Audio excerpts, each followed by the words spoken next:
C'est un pèlerinage millénaire, légendaire, le chemin de Saint-Jacques-de-Compostelle. Une expérience indélébile. Un sentier emprunté chaque année par des centaines de milliers de marcheurs, des voyageurs en quête de sens, de spiritualité, de paysage. Nous allons vivre un petit bout de leur aventure ici, au Pays Basque, sur cette étape mythique du chemin de Saint-Jacques-de-Compostelle. Suivez-moi.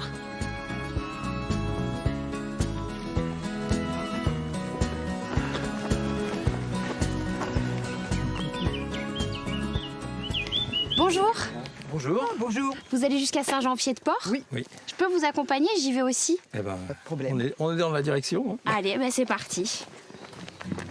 Pierre et Nathalie sont bourguignons, un couple soudé dans l'effort. Le chemin, ils le parcourent à leur rythme, un tronçon chaque été depuis 5 ans. Qu'est-ce qui vous a poussé à démarrer ce chemin? Qu'est-ce qui vous a motivé? Alors, on aime bien la randonnée, ça c'est une réalité. Après, moi en 2020, je sortais d'une période assez lourde de chimio. Et à ce moment-là, il y avait peut-être le défi de se dire bon, bah, maintenant on va quand même faire autre chose, quoi. On va passer à autre chose. Et on ne savait pas si on y arriverait. Voilà. Ça nous procure une vraie joie.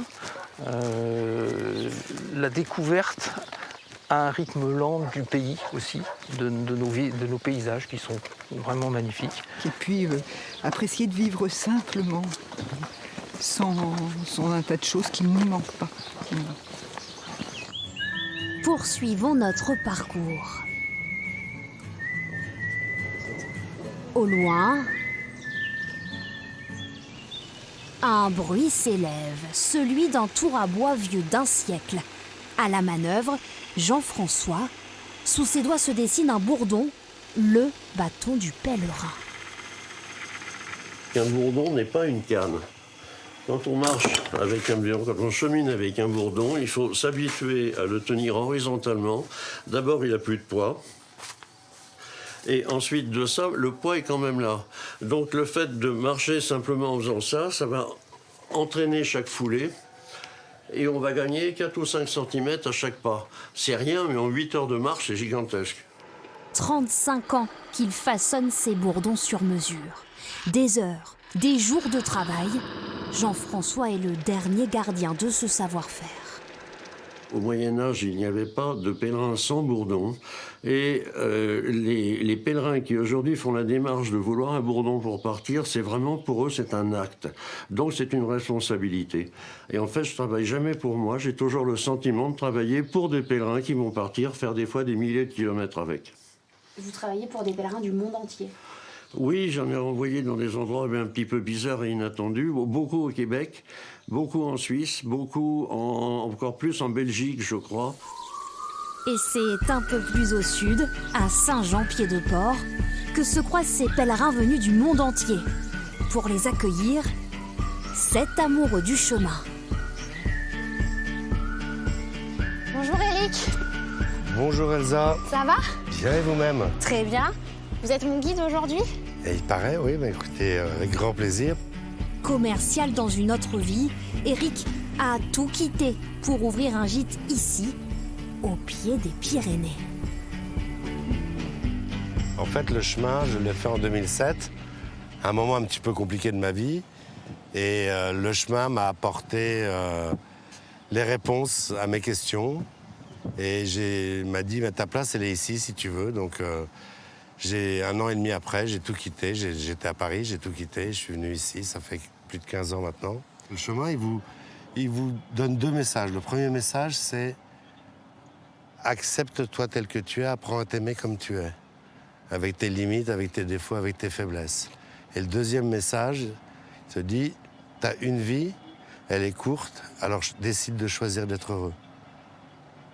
Et donc c'est ce que j'ai fait, j'ai décidé de choisir d'être heureux. Heureux, au milieu de ce va-et-vient incessant. Saint-Jean-Pied-de-Port, point de départ du chemin pour 80% des marcheurs. Là, on arrive au bureau des pèlerins, donc qui est l'accueil pèlerin, et où les pèlerins viennent demander leur crédential, qui est le passeport des pèlerins. La crédentiale. Valable à vie, elle atteste du passage des pèlerins sur le chemin. Alors là, c'est quoi? C'est toutes les étapes que vous venez de faire? Les gîtes et les étapes, les endroits où on est arrêté. Et 30 étapes. 30 étapes. Ouais. Vous vous sentez comment?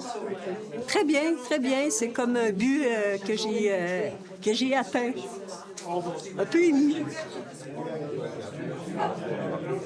La popularité de Saint-Jacques-de-Compostelle se mesure ici, où se pressent chaque jour 400 voyageurs. C'est un chemin très réputé en Irlande. Beaucoup de gens ont envie de le faire. Comment vous l'expliquez? On a envie de s'évader, de marcher. Je suppose qu'on le fait aussi pour sa foi. Des amis à moi ont parcouru le chemin. Ils m'ont dit que c'était une expérience incroyable.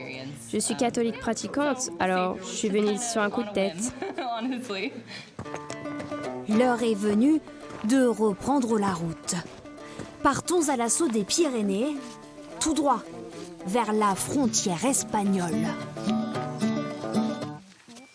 Alors Denis, on est sur l'une des plus belles étapes du chemin de Saint-Jacques-de-Compostelle, mais aussi sur l'une des plus compliquées, des plus dures. Et oui, c'est la plus dure parce que c'est celle où il y a le plus de dénivelé. Sur 25 km, on va monter les 1400 mètres. Ok. Et globalement, ça ne s'arrête jamais. Et donc, ce que font les gens au départ, ils se disent « je vais y arriver ». Et je monte et je m'essouffle. Et du coup, ils ne profitent pas là, du paysage. Regarde le paysage. J'ai même oublié de profiter. Quand on a la tête dans le guidon, là, on ne regarde pas. Et donc, du coup, c'est de s'arrêter de tous les kilomètres, là, et vraiment de se retourner en disant « waouh, tout ce que j'ai monté, regarde là ».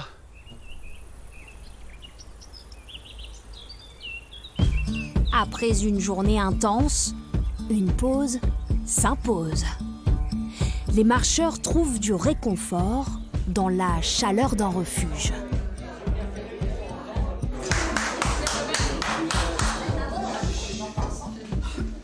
Bon appétit! Une grande tablée, comme à la maison, exclusivement réservée aux pèlerins. On marche, sac à dos, et voilà, on a le droit d'être là. On a marché. Ça se gagne. Exactement, ça se gagne. C'est un moment de partage, quoi. Et les gens boivent du vin, mangent, ils se lâchent, ils se présentent, ils font connaissance. Et souvent, c'est même des amis après pour la vie, quoi. Demain, dès les premières lueurs du jour, les pèlerins reprendront la route, direction Roncevaux, à la frontière espagnole. Pour nous, le voyage s'arrête ici. À bientôt pour de nouvelles aventures.